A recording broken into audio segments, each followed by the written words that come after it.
Salut à tous, j'espère que vous allez bien. Aujourd'hui nous allons parler d'une superbe compilation à collectionner, The 12 Mixes. Vous êtes prêts? Pour y aller maintenant, le Hector Marge Show!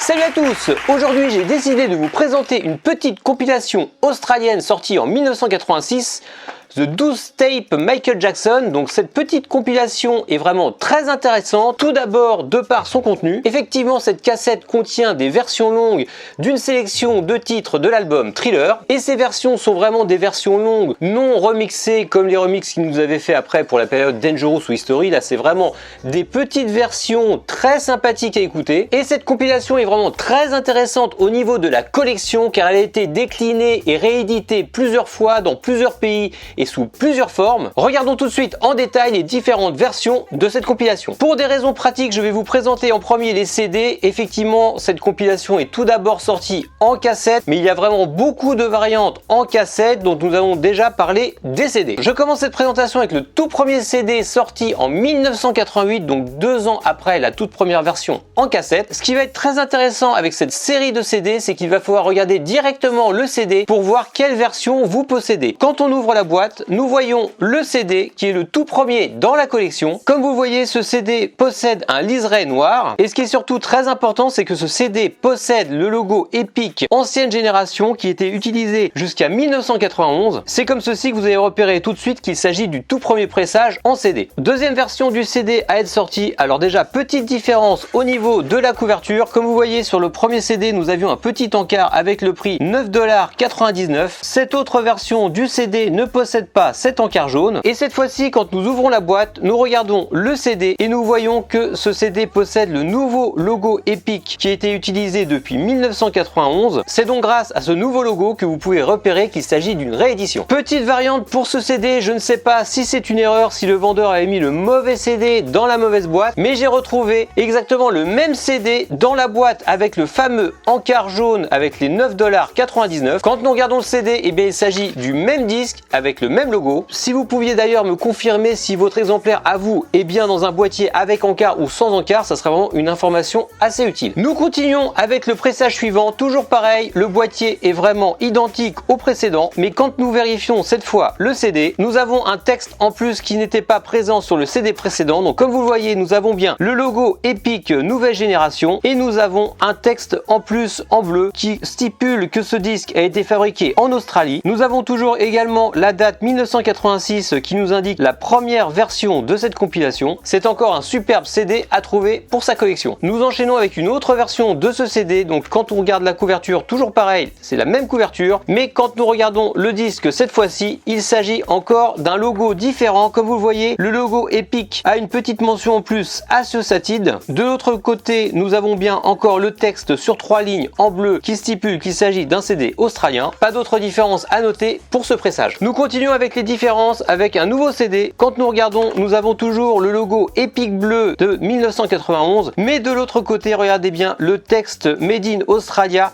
se trouve sur 4 lignes alors qu'il était sur 3 lignes auparavant. C'est peut-être une toute petite différence pour les gens normaux, mais pour les collectionneurs que nous sommes, eh bien c'est très important. Allez, dernier CD dans cette série. Quand nous regardons le CD, eh bien cette fois le logo Epic, regardez, a bien changé. Nous avons le nouveau logo Epic utilisé à partir de 1998. Ce logo donc nous informe que ce CD est sorti en 98 ou après. Toujours pareil, nous avons aussi le texte Made in Australia sur 4 lignes, et nous avons également la mention Sony Music Australia au milieu du disque. D'ailleurs sur tous les disques c'est le cas. Encore une très jolie variante à collectionner. Petite estimation de prix pour chacun de ces CD, je dirais environ 20 €. Comme vous vous en doutez, le plus dur sera de trouver chaque variante de CD. Il faudra être très patient, demander des photos au vendeur avant d'acheter le fameux disque. mais avec un peu de persévérance, je suis sûr que vous trouverez toute la série sans problème. Nous passons maintenant à la série des cassettes. La toute première cassette, à mon avis, est sortie est la version australienne de cette compilation. La mise en page en couverture est très similaire à la version européenne, mais quand nous regardons à l'arrière, eh bien nous avons la mention CBS Super Sound cassette, donc c'est ce qui va vous informer que cette cassette vient d'Australie. Et quand nous regardons la cassette en elle-même, elle est vraiment très jolie, elle a des beaux lettrages bleus, il y a bien la mention Made in Australia dessus. La cassette australienne sera vraiment beaucoup plus compliquée à trouver, prix estimatif environ 40 €. Deuxième version de cette cassette, il s'agit maintenant de la version canadienne. Regardez-moi un peu cette belle cassette, la mise en page est légèrement différente. Comme vous le voyez, nous avons un bandeau rouge avec la mention chromium dioxyde. Ce qui est très sympa avec cette cassette, c'est que la boîte est également différente. Regardez un peu la tranche de la boîte de la cassette est vraiment canadienne à 100% avec ce beau logo CBS. Et chose assez courante pour les cassettes canadiennes, il s'agit d'une cassette toute noire. Regardez-moi un peu cette belle cassette, donc c'est vraiment très joli. Pareil que pour l'australienne, cette cassette est assez compliquée à trouver pour nous en Europe, donc prix estimatif environ 30 €. Nous avons ensuite la version la plus courante de cette cassette, la version anglaise. Rien de spécial à stipuler sur cette cassette, à part peut-être qu'elle possède l'ancien logo Epic de 1986. Cette cassette, vous allez la trouver sans problème sur eBay pour une dizaine d'euros. Pour terminer avec les 12 tapes, nous avons également la version anglaise mais réédition. Alors comment est-ce que nous voyons que c'est une réédition? Toujours pareil,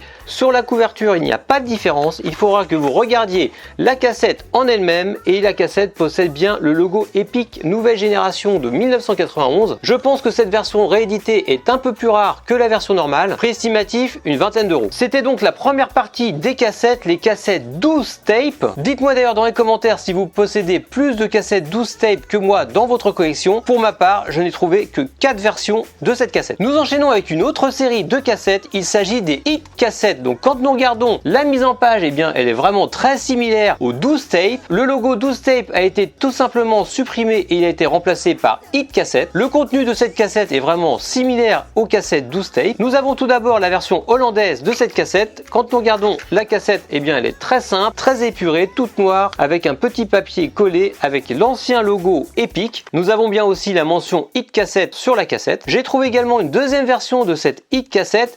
Quand nous regardons le boîtier, pas grande différence.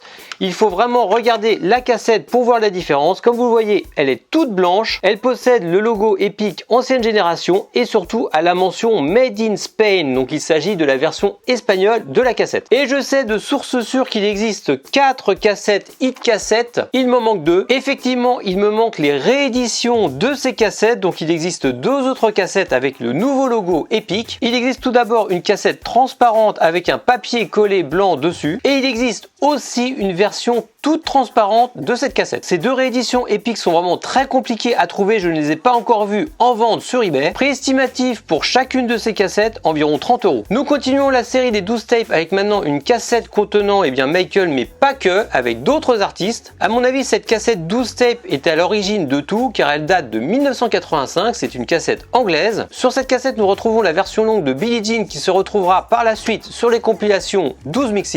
Cette cassette, comme vous le voyez, est la première d'une série de 5 cassettes à collectionner. Quand nous regardons la cassette en elle-même, elle est toute blanche, vraiment très jolie, avec le logo CBS ancienne génération. Franchement, une petite cassette très sympa à collectionner, vraiment très facile à trouver, prix estimatif environ 15 €. Allez les amis, encore quelques cassettes à vous présenter dans cette collection. Nous avons tout d'abord une belle cassette thaïlandaise sortie en 1988. Regardez-moi un peu cette belle cassette avec une belle photo du bas de tour. Je ne pourrais pas vous montrer la cassette en elle-même car la mienne est scellée. Et attention, il faut savoir qu'il existe 2 versions de cette cassette. Donc il y a une version totalement transparente et une version avec un papier collé dessus. Cette cassette thaïlandaise est vraiment assez compliquée à trouver, prix estimatif environ 80 €. Nous avons ensuite une très belle cassette taïwanaise 12 tapes. Ce qui est assez sympa avec cette cassette, c'est quand on la regarde, on a l'impression qu'elle est sortie à la période de Thriller, mais pas du tout. Cette cassette est bien sortie en 1988. Quand nous regardons la cassette, eh bien nous pouvons voir qu'elle est vraiment somptueuse. Elle a toujours le même tracklist que toutes les autres compilations. Comme vous vous en doutez, cette cassette est très compliquée à trouver. Prix estimatif environ 150 €. Pour en finir avec les 12 tapes, il y a une cassette qu'il me manque. Il s'agit d'une cassette taïwanaise sortie en 91. Comme vous le voyez, elle a vraiment une mise en page encore différente. Cette cassette est vraiment très compliquée à trouver. Prix estimatif environ 150 €. Et pour en finir avec les 12 tapes, il y a encore 2 autres cassettes de la série, mais avec une tracklist totalement différente. Il existe tout d'abord une 12 tape pour les Jacksons. Vraiment très compliquée à trouver. Regardez un peu cette belle mise en page page. Franchement, j'adore cette photo prise pendant le Victory Tour. Je ne désespère pas de trouver cette cassette un jour. Et dernière cassette dans la collection, il s'agit de la 12 tape Michael Jackson de Leave Me Alone. Cette cassette provient de Taïwan, elle est vraiment très compliquée à trouver. La tracklist de cette cassette est vraiment très originale. Nous avons tout d'abord Leave Me Alone, mais aussi Don't Stop Till You Get Enough, Human Nature et plusieurs remixes de Smooth Criminal. Cette cassette comporte également un petit feuillet avec les paroles de Leave Me Alone. Regardez-moi un peu cette belle mise en page avec Michael en photo. Encore une cassette très compliquée à trouver, prix estimatif environ 150 €. Et bien voilà les amis, c'est tout pour aujourd'hui. Je vous aurais présenté l'intégralité des 12 tapes, 12 mix et hit cassettes qui existent pour Michael Jackson. Comme d'habitude, j'espère que cette vidéo vous aura plu et qu'elle vous donnera peut-être l'envie de collectionner ces cassettes et ces CD. Je tiens une fois de plus à tous vous remercier pour être de plus en plus nombreux à regarder mes vidéos. Surtout, n'oubliez pas de vous abonner à ma chaîne YouTube si ce n'est pas déjà fait. Vous pouvez également me suivre sur Instagram, sur Facebook